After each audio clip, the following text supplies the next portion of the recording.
Hey, thanks for praying with me. On Sunday mornings, we go through books of the Bible, just straight through, chapter by chapter. It's a kind of a Calvary Chapel distinctive, and we certainly do that here. And we go back and forth between the Old Testament and the New Testament. And we're currently in the Old Testament book of 2 Samuel, looking at the triumphs and troubles in the life of King David. So if you have a Bible, would you join me in 2 Samuel chapter 20? We're kind of on the glide down how do you say that? The downhill part, whatever, of 2 Samuel, last few chapters here. If you don't have a Bible, there's ushers coming down the aisles with Bibles. So I'm going to do the whole chapter. So you want to follow along, not just listen to me, but read it for yourself and test to make sure what I say is true. And read it for yourself. And you can use your mobile phone, obviously, but if you don't have a Bible, we even mark the place for you so you know where it's at, in case you're not familiar with the scripture. 2 Samuel chapter 20 today. I have a good friend who said to me once, life is just a series of bummers. And it's kind of true, isn't it? That's one way to look at it. And I kind of do sometimes. I sort of agree with him. Depends on what the bummer is, I guess. But, I should say, or, we could say, what if there are a series of opportunities? You know, all these things that come at us in our life. You know, some people, when things come at them and it's an opportunity, they'll waste it. Others might do an evil thing because of it, and others good. You know, a perfect example to me is today. You know, it's St. Patrick's Day. And, you know, St. Patrick's Day has become about leprechauns and shamrocks and green beer, right? I mean, the city of Chicago dyes the river downtown green every March 17th. And, you know, and that's kind of like the thing that people are doing. However, St. Patrick was actually a person who lived in the 5th century named Maewyn Succat. And he was actually British and was taken as a slave as a teenager and ended up living for many years in Ireland. He was taken there as a slave. And he became a believer during that time in Ireland and started to pray that he could escape and go back home, you know. Prayed a ton as a you know, they made him be a shepherd and so forth. And he eventually did escape and return to Great Britain. But while he was there, the Lord was working on his heart to return to Ireland, even though he didn't like it there, because he saw that the country was filled with pagan druids at the time, and that he was supposed to go back and try to reach them for Christ. So he became this evangelist in Ireland and ended up planting like 300 churches there. That's why he's celebrated. Today marks his death, you know, the anniversary of his death. You see, I'm bringing him up because his opportunity that was before him was to go back and help people in a country that was lost in spiritual darkness, even though he didn't really like it there, you know. And chapter 20 highlights a number of people that are presented with opportunities or possibilities and how they respond to them. We'll see that some of them rebel, some destroy people, some delay in responding, others have compassion or are courageous. And I'd like for us to kind of think through this as we go through this chapter. And I called this message, When Opportunity Knocks. When opportunity knocks, what do you do? Do you just say it's just a bummer? Or do you actually use it as an opportunity for good? And maybe this will move us here to think of things that come at us in our life as opportunity, chances to do something worthwhile with it. And we'll just consider how we respond to things. And I want to highlight 5 situations in this chapter as we go through it and look at it like this. If you can think of it, when presented with an opportunity, this is what they did, okay? And the first one, we'll have the outline on the screens for you. The first one is when presented with an opportunity, Sheba chooses to rebel, okay? So we'll go through these 5 kind of rapidly, and then we'll talk about some application towards the end, all right? So starting here, as I said, when opportunity knocks, verse 1, here's what the writer said. And there happened to be there a rebel whose name was Sheba, the son of Bichri, a Benjamite. And he blew a trumpet and said, we have no share in David, nor do we have an inheritance in the son of Jesse. He's the son of Jesse, so he's just saying it another way. Every man to his tents, O Israel. So every man of Israel deserted David and followed Sheba, the son of Bichri. But the men of Judah, from the Jordan as far as Jerusalem, remained loyal to their king. Okay, Israel, the nation of Israel, was initially one nation. But they're slowly being divided into 2. You've got the group in the south, it's called Judah, and there's 2 tribes that are part of Judah. And then up in the north, the other 10 tribes of the 12 tribes is what's referred to commonly as Israel. Even though it gets kind of confusing because in the Old Testament, it'll say Israel talking about the whole nation, and then it'll say it also talking about the tribes up north. So you got to watch the context, right? This here is talking about those 10. And so each of the tribes has received an inheritance of land, their portion from God. But Israel, the group in the north, doesn't feel as represented as Judah does. And I think it's because, King David is from Judah. The palace is in Judah, Jerusalem.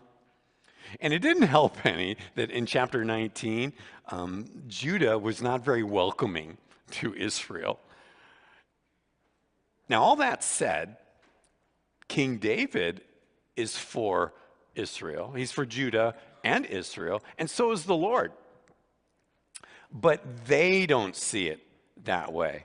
And so there's this big dispute. That's how we left off last time in chapter 19. You can see it's growing here in chapter 20. And so this rebel leader comes forward. You see him there, this guy named Sheba.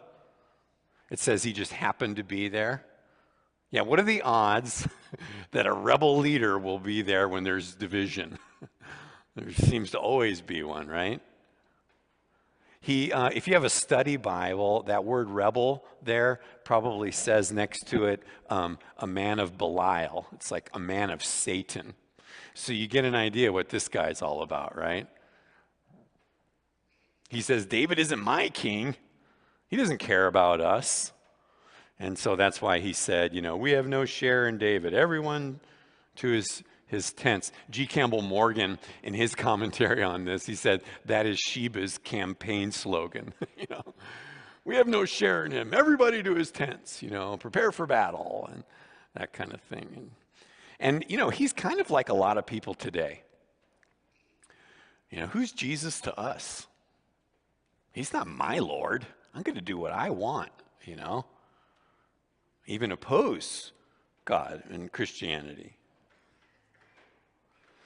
Sheba had heard what David's son Absalom had done, rebelling against him, and he was almost successful with it. So he's figuring, well, I'm going to take a run at it. Maybe David's weak. And I feel so bad for David because, he hardly gets to catch his breath from the last thing, and now here it comes again.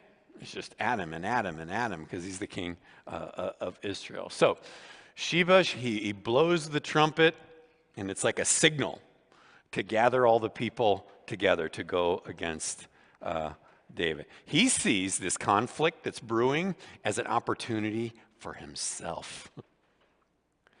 And it reminds me that Satan is always on the attack, never stops. He's probably the one behind all this division there that's going on. I heard somebody say one time that the devil loves to fish in troubled waters. And I think that's pretty true. He kind of also, and I'll just move on after this, Sheba is reminiscent of Judas Iscariot. Remember that guy? He was one of the original 12 disciples of Jesus, and he spent years with Jesus, but became disillusioned with him for some reason. And here's this guy who could have done what many of you have done, embrace the Son of God. But instead, the Bible says he sought opportunity to betray him instead. And that's the similar situation that's going on here. But did you notice in verse 2 that the people of Judah remained loyal? Right? They chose well, not Sheba though, and he's going to miss his chance because he's choosing to rebel. Well, that's our first person that's presented with an opportunity. Second one, here beginning in verse 3, presented with an opportunity, David, number 2, chooses to help. David chooses to help. Let's read verse 3 together. It says, "Now David came to his house at Jerusalem, and the king took the 10 women, his concubines, whom he had left to keep the house, and put them in seclusion and supported them, but did not go into them. So they were shut up to the day of their death, living in widowhood." Okay, these are the women that David left behind to take care of the palace when he was on the run from Absalom. But if you remember in the text, we found out that Absalom went and raped these women in public to humiliate them and humiliate David. And so he comes back home, and one of the first things he does is figure out what to do about this. And really, he's got a few options. He could ignore it. He could kick them out. I mean, many kings in that day would do just that. Or he could do what he is doing, and that's help them. And in the ancient world, things were a lot different than they are today. But when I look at this, I believe that David is being sensitive to the situation here by putting them in seclusion, that he's going to take care of them for the rest of their lives, provide for their needs. This is what he could do. It's like, here's his opportunity, this problem that's been in front of him. What's the best thing that I can do for them in this situation? For the kingdom and for their sake, I'll take care of them and put them by themselves. And I think that we can learn something from this, especially when it comes to women who've been in abusive situations. Some sort of sexual trauma in their past, or some other kind of physical harm that might be going on even now. Somebody on our one of our social media pages said recently on one of the comments, they said, "I'm so thankful that we're going through 2 Samuel on Sundays because it's so raw." And they're right. It is raw. But these are really good things to talk about because life isn't all syrupy sweet. And there's bad things that go on. And I'm bringing this up because, well, the text sort of urges me to, but also because I think that historically the church at large, has sometimes failed women who are in trouble. Like the leaders not taking seriously what's happening at home. Or worse, blaming women who try to get to a safe place. And so we could be like David and help them do what we can. This is one of the reasons, there's small things that we're trying to do here to address this need in our culture. For example, we have this house-to-house group that's led by somebody who's very familiar with this kind of trauma. And, the hope is to help them gain victory, somebody to be restored by God from a sexually abusive past. This is very common in our culture. The statistics say it's 1 in 4 women. And it's not just the women. Guys have been through stuff too. It's hard. We got to help. We were just meeting with our marriage ministry team last week after church on Sunday, and we talked about this very subject. What do we do when there's abusive situations? Talking about training. Some of them already have that, and it's great, but just what are resources? We talked about how one of the first questions we should ask when there's a crisis situation is everybody safe here? This is important. We ought to figure out how we in the church can help people, whether it's, the organization church or individuals, to be on the lookout for those things. And how can we support, especially the gals who are in a dangerous situation, and help them through that. So I think that David, in this case, is wise to support them, and we can be wise too in that. That's what he chose to do, and I pray that presented with that opportunity, we would choose to help. Well, number 3 in our outline here of the 5 opportunities presented to these people, number 3 is Amasa chooses to delay. Okay, so he was presented an opportunity here, and he chooses to delay. Verse 4 and 5 says, "And the king said to Amasa, 'Assemble the men of Judah for me within 3 days, and be present here yourself.' So Amasa went to assemble the men of Judah, but he delayed longer than the set time which David had appointed him." Okay, David sees this urgency because of this rebellion that's happening. He's got a lot of experience in this, whether it's Saul or Absalom and now Sheba. He's like, we got to do something right now. He doesn't get any breaks as the king of Israel. It just keeps coming at him, So he tells Amasa there, his general, not to delay. He gives him 3 days.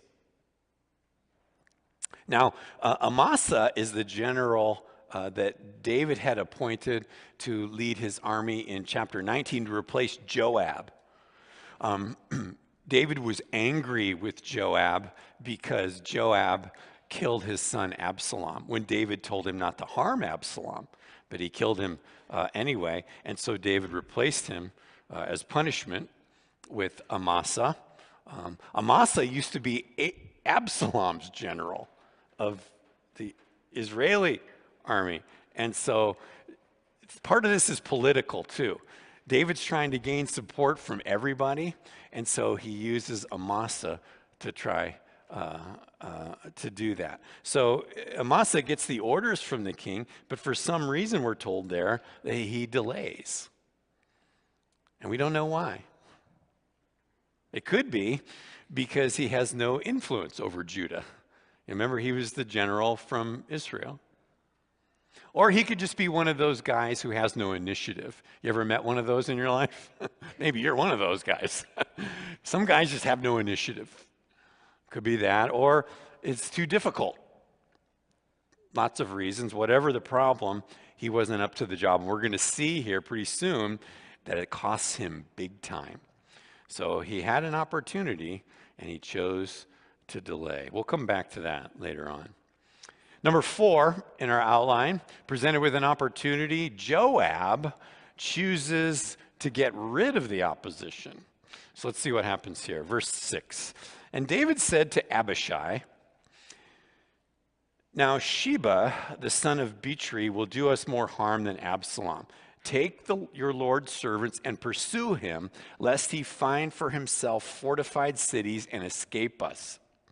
So Joab's men, with the Cherethites, the Pelethites, and all the mighty men, went out after him, and they went out of Jerusalem to pursue Sheba, the son of Bichri.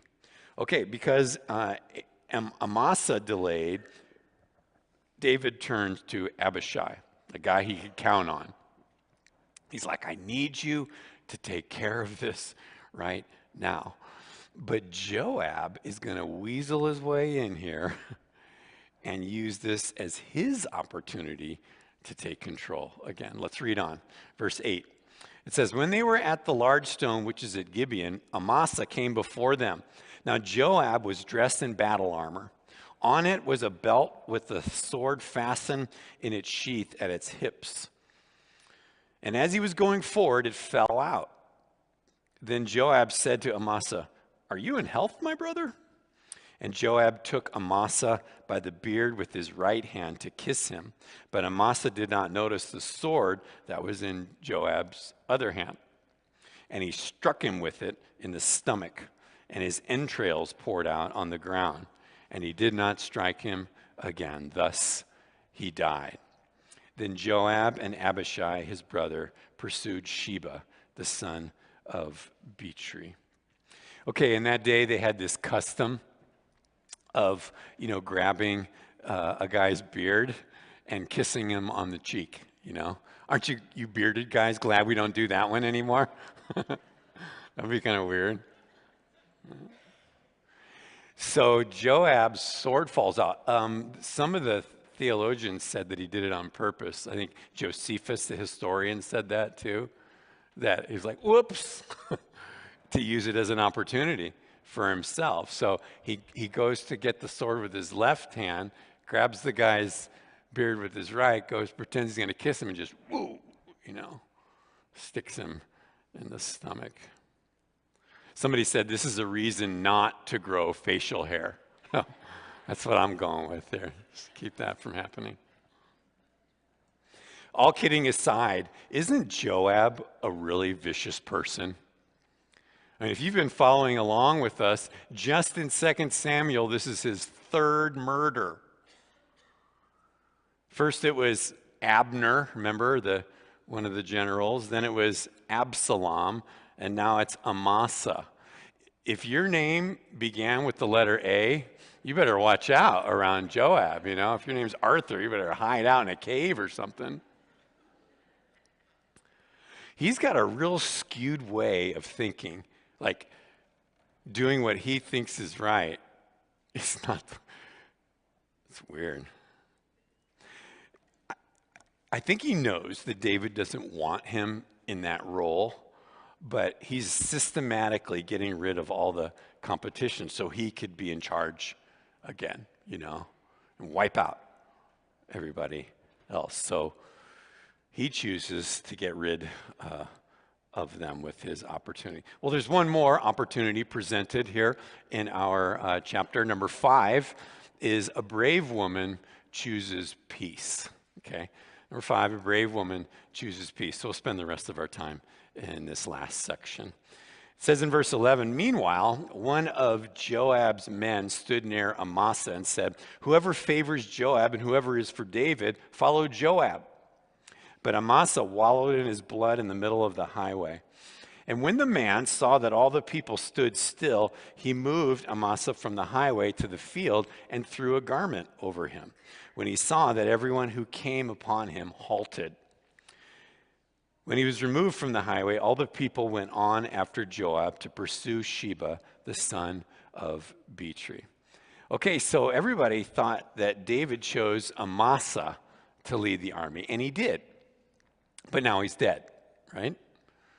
So everybody's just kind of like standing there staring at the dead body, like they're horrified, going, what do we do now? There's our leader. He's dead. His guts are pouring out on the side of the road here. And they're like, yeah, let's follow Joab. All of a sudden you're like, I'm not following Joab anywhere.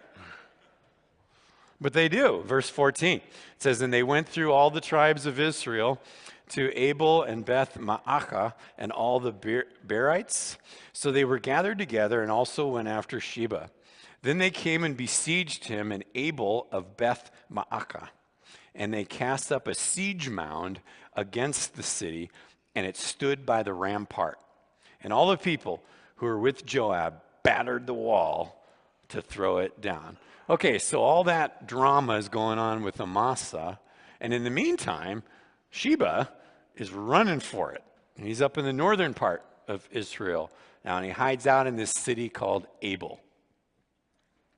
So Joab and his men reach the city, and they begin to build this big old dirt mound. Because the cities in that day, most of them, in order to protect themselves, they would build big walls, right? Where have I heard this recently? Somebody's going to build a wall. No, it's weird. Anyway, so they build a big wall. I couldn't resist in the moment. Build a big wall around the city, and there would be like one way in, or maybe two, and they would guard it. There'd be like a guard shack, and they would patrol the top of the wall. Well, sometimes what they would do is they would just build a big, huge mound of dirt and then try and gain access that way. Well, they're doing that, and they're bashing the wall at the same time. So you get this picture, what's happening? What's kind of funny to me is they don't even ask if Sheba's in there. Or like, hey, can you get him out here so we can deal with him, They just start bashing it, like a bunch of typical guys, right? Shoot first, ask questions later. That's our motto, what we do, right? I thought you guys would laugh at that one. You didn't, but a lot of guys do that. So what happens? Well, verse 16 says, then a wise woman, thank God for wise women, a wise woman cried out from the city, hear, hear. Please say to Joab, come nearby that I may speak with you. And when he had come near her, the woman said, are you Joab? And he said, yep. And she said to him, hear the words of your maidservant. She's talking about herself. And he says, okay, I'm listening. Okay, so while the men are bashing, God sends a wise woman to reason with them. And she's like, hold it. Let's talk about this for a minute. And fortunately, Joab's willing to listen. He doesn't usually listen, but he's listening now. And you know what? That's a really good quality to have, especially for us guys. I'll just speak to the men for a moment. Sometimes we're not very good listeners. I struggle with it myself sometimes, but that may be the best quality that a man can have, especially a leader. A leader of your family, leader of a ministry, a company. I think that listening is one of the best ways to share the gospel with someone, because it really becomes like a conversation that you're having. And instead of just preaching at someone, you can actually hear what they're saying, And listening is a really important skill that we would develop. So he's listening to the gal. Look what she says in verse 18. So she spoke, saying, they used to talk in former times, saying, they shall surely seek guidance at Abel. And so they would end disputes. You might circle that part, end disputes. I am among the peaceable and faithful in Israel. You seek to destroy a city and a mother in Israel. Why would you swallow up the inheritance of the Lord? Okay, good for her. She wants to end the dispute peacefully. Did you see that? That's her desire. Good for her. She could have just said, I'm not getting involved in this. Let somebody else deal with it, one of my neighbors or something. But instead, she speaks up. I'm for peace. It's great. Did you notice that she plays the mother card there? She's like, hey, listen to me. I'm a mom. I know disputes. I can resolve disputes here. Well, what does Joab do? Verse 20. And Joab answered and said, far be it from me that I should swallow up or destroy. Yeah, right, Joab. That's what he does. 3 murders, remember?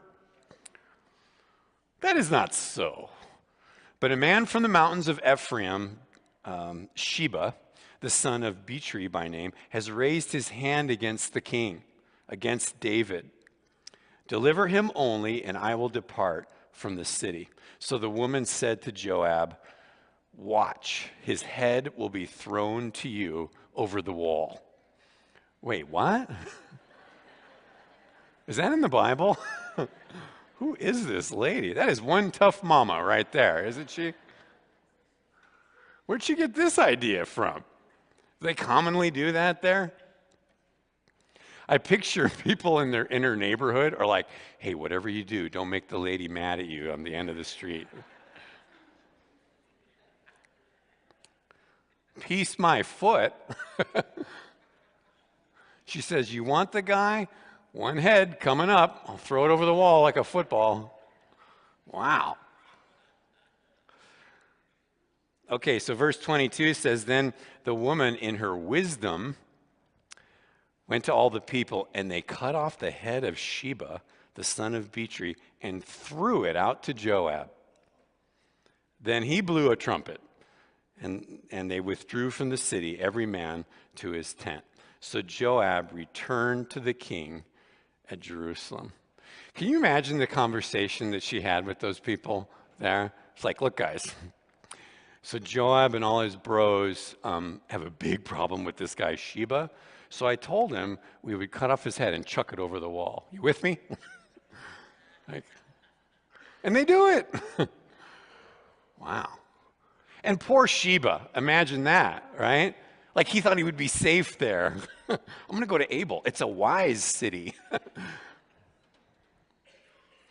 But, again, all kidding aside, he was against David, remember when we started the chapter? And David is God's chosen king. And so when you're against David, you're against God.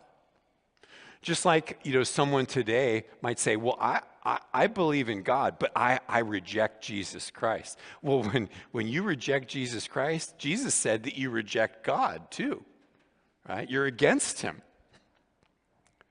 And being against God is not a good place. We just saw it, didn't we?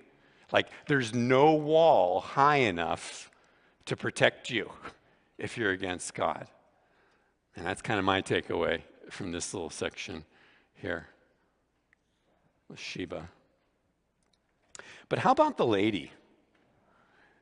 I know it sounds kind of weird, but I kind of see her as a peacemaker. It's a rough way to get there. But she's a peacemaker. I mean, think about it for a second. If she doesn't intervene, there's a lot of loss of lives, probably, right? Not just Sheba. There's going to be a war, and innocent people will be killed. Some people in the army are going to be killed. So her peacemaker attitude, that's what her goal was. Even though the one guy had to pay, there's lots of saved lives here. And so we're told there that Joab said, okay, we got him, blows the trumpet, and says, everyone to his tents. And you know what? This is so ironic if you think about it. Because remember how we started? Sheba, in the beginning of the rebellion, he blew a trumpet, and he said, everyone to his tents. It was like, get your gear on. We're going to fight, right? But here, the irony is that Joab blows the trumpet and says, everyone to his tent. Sheba is dead. And there's lots of irony in the Bible when it comes to troublemakers. God deals with troublemakers. And this is a warning to people who are against God or against his people that there's a price to pay. And God tries to get those people to turn and repent, just like this dude. But if you don't, it gets bad.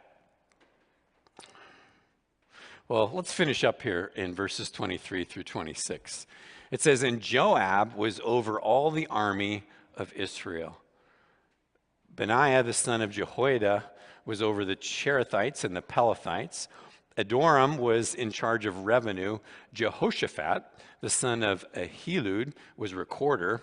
Shiva was scribe. Zadok and Abiathar were the priests. And Ira, the Jairite, was a chief minister under David. You guys got all that? I'm going to test you later on all those names. Basically, these are the guys that work for the government, right? In a nutshell. They're given leadership over things because it's likely that they prove themselves. Just like today, nobody gets to be team captain of anything without proving themselves. And so here again, we see people presented with an opportunity, and how do you respond to that? And the scriptures tell us that those of us that are given a little bit of responsibility will get increased responsibility as we're faithful to those things. And many of life's situations might be better appreciated if we viewed them as opportunities. So what I'd like to do in the last few moments that we have here together is give you 3 takeaways and just kind of to help us to apply these things to our life. You've probably done some of that already yourself, but let me just give you a few things to think about here. Number 1, something about opportunities. Opportunities can be sometimes disguised as problems. Have you guys ever had this happen to you? Where an opportunity was started as a problem? I mean, it happened in our chapter. Think about Sheba hiding in the city. That was a problem, but it ended up being an opportunity. Or go back to those poor 10 ladies that were in the palace. That was a real big challenge, but it ended up being an opportunity to help them. And these kind of things happen in our lives where we get a problem, like say it's a physical thing that happens to somebody. They get cancer. Well, how are they going to respond to that? Is it just this huge bummer and they're just going to be bummed out about it? Or are they going to use it as an opportunity? Or maybe, kids start to grow up and someone becomes a teenager and all of a sudden it's a real problem at home. How's the parent going to respond to that opportunity? Or a job challenge. There's hundreds of these kind of things. I was thinking about this because a couple weeks ago, my wife and my daughters and we went to Boise State to a gymnastics meet. And Boise State University has a gymnastics team, and they're really good. And so I took the girls there, and on their team is one of the best, if not the best, gymnast in the history of Boise State, this gal named Shani Remy, a young lady. She's great. She's actually one of the best in the nation and has been for a number of years. But about a month ago or so, she tore her ACL. So it's her senior year and her career is done, right, at Boise State. And we were watching her, and it was really interesting to me to watch her that night during the meet because, all the different events are going on, the floor exercise, the balance beam, which was her specialty, and those kind of things. And I sort of half expected her to just be sitting in a chair checking Instagram, but she wasn't. She was right up close as anybody else, jumping around, limping around and cheering for the team. You'd think, watching her, that she was up next on the uneven bars. But she wasn't going to compete at all. And it was really cool as she turns this devastating loss of her senior year into something way better. And I'm saying that because sometimes we Christians can think that we should have a problem-free life, and we're not. But, these challenges can sometimes be disguised as opportunities, and it's like, how am I going to respond to that? Well, that's one thing that could be a takeaway for you. Number 2 is opportunities sometimes can have a shelf life. I think they often, if not almost always, have a shelf life. An example I heard is when Walt Disney was building Disneyland, that he offered all the land around Disneyland to a friend of his at a super cheap price because it was just like, scrubland, right? And his friend refused it. It was like, I don't want that. Why would I want that? Can you imagine how valuable the land is around Disneyland? But it was a time-sensitive thing. Can't get it now. Usually, it seems like there's an expiration date to opportunities. And again, we saw that in our text. Remember, Amasa had 3 days, and after that, it was over. How about the ministry of Jesus? Jesus would often go into a town and preach and try to minister to the people that are there. And oftentimes, they were resistant to him. So he would just go on to the next one. Time sensitive. And so I'd like to speak to you first, if you're a Christian, about responding to God, because we have to beware of procrastinating when God urges us to do something. Like let's say that you need to do something about your marriage. Well, don't procrastinate with that. If it's time for you to find a place to serve the Lord with your life, don't procrastinate with that. Or, you know that you need to resolve conflict with a family member or a friend, somebody in the ministry. We need to get to it. Perhaps you're not a believer in Jesus Christ yet, and you know that you need to get right with God, and you just haven't done it.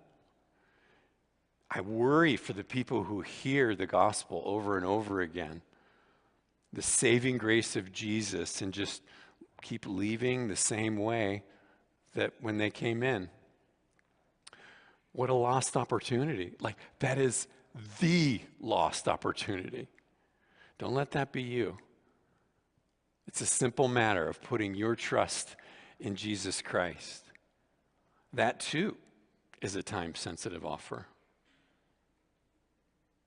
Well, there's one more little takeaway for you today, and that's that opportunities can be lost sometimes because of fear. Again, just giving you some examples. Imagine someone who feels compelled to have foster kids in their home, but they're afraid to do it. My other kids, or whatever the thing is that's going on, and so they don't because they're afraid. Or you should share the gospel with the person sitting in the cube next to you at work, and you won't because you're afraid. This is very common things. We lose these opportunities. Fear can keep us from being a generous person. It can keep us from standing up for babies in the womb. Fear can keep us from telling someone that we love them before it's too late. Or we can be afraid to take a radical approach to a destructive sin that's in our life. The list just goes on and on. And that's why the Bible tells us that we ought to walk by faith and not by sight. If I walk by sight, I'm going to be afraid of a lot of stuff. But if I walk by faith, faith is greater than my fears, and praise God that it is. Well, I want to invite the worship team back up to bless us with the last song. And as they do, just a couple closing comments here. We talked about opportunities today. And just know this, you guys, if you don't already, opportunities will come your way. The question is, how are you going to use them? Do you just see problems and challenges as bummers like my friend did, Or do we see them as something that has possibilities? In speaking to the Galatians, the Apostle Paul said that we're supposed to use our opportunities to do good to all. And that's the last word on the subject. So great reminders here, just practical stuff in 2 Samuel. And I'm just going to pray for you guys that you would have a blessed week and that you would just flourish in the grace of God, because I know He cares very much for the church. Would you guys stand with us, and we'll sing this last song together, and then Andy will dismiss you. God bless you.